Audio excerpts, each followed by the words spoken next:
Let's bring in Florida Senator and Senate Homeland Security Committee member Ashley Moody. Senator, it's nice to see you tonight. I want to start with the breaking news. The body cams for law enforcement, federal law enforcement in Minneapolis, that's been talked about before. They're accelerating it now. I agree with the president. I think that's a good move for everybody, and often it works to the advantage of law enforcement because you can see what they're actually dealing with, Senator.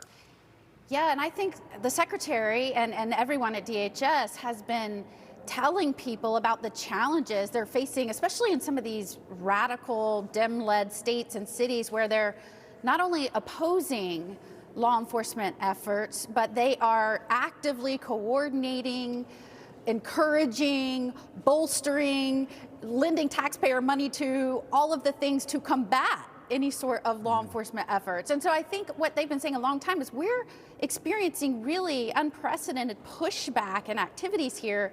And I think the decision probably rested on, we think that this will show the American people what we're up against in trying to rid communities of criminals.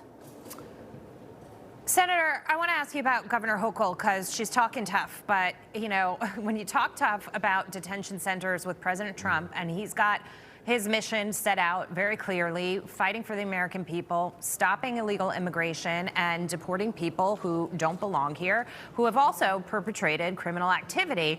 You know, she can say she's going to look for zoning problems, wetlands, a screw loose here and there, but if he wants to do it, he's going to get it done. Or, of course, there is the option of saying, you know, we could pull back our federal funding. Well, let's start with the premise that spoken like a true Democrat, right?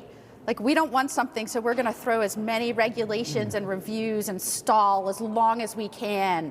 And that is truly what suppresses any sort of thriving economic engine in a city or state. And that's what you're seeing in these states around the nation. That's why people are fleeing places like New York and moving to Florida. And of course, President Trump sees right through that. He's worked against that kind of obstruction in trying to build things his entire life. And he has faced a lot of challenges in trying to come in on behalf of the American people and make sure that we're making not only their communities stronger and safer, but, you know, bolstering their wallets and trying to jumpstart the economy. And so, you know, I think this president's mind is focused, and he's working hard on behalf of the American people. We here in the Senate are trying to help him deliver on his agenda.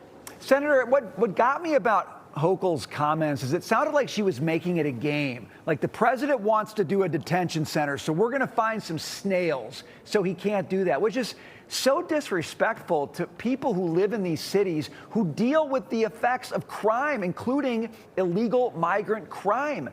Is this the Mamdani effect, where she feels like she's got to go way left and do kind of a Waltz Fry sort of thing so that she can stand out as the leftist progressive fighter and withstand inter-party challenges to her governorship?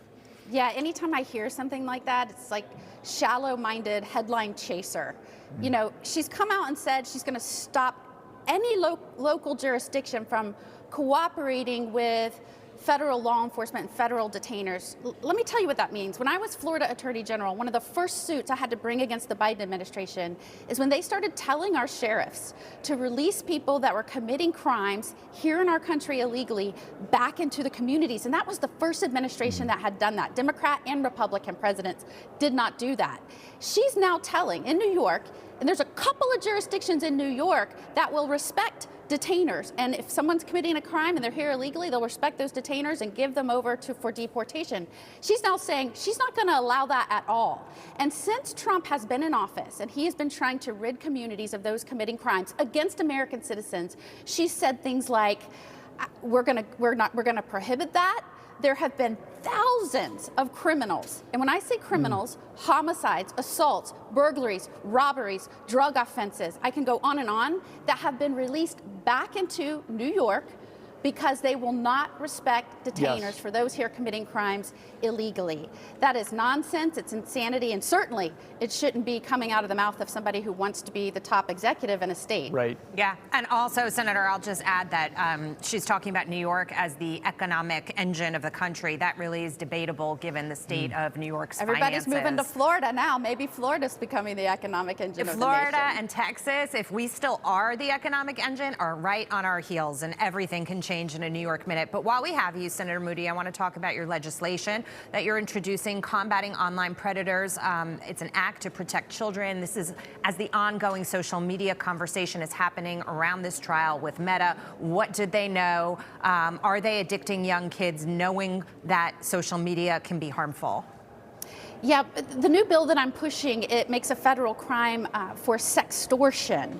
And that's really kind of a new crime we're all learning about as parents trying to parent this first age of children growing up with social media and strangers being able to get to them under our own roofs when they are online.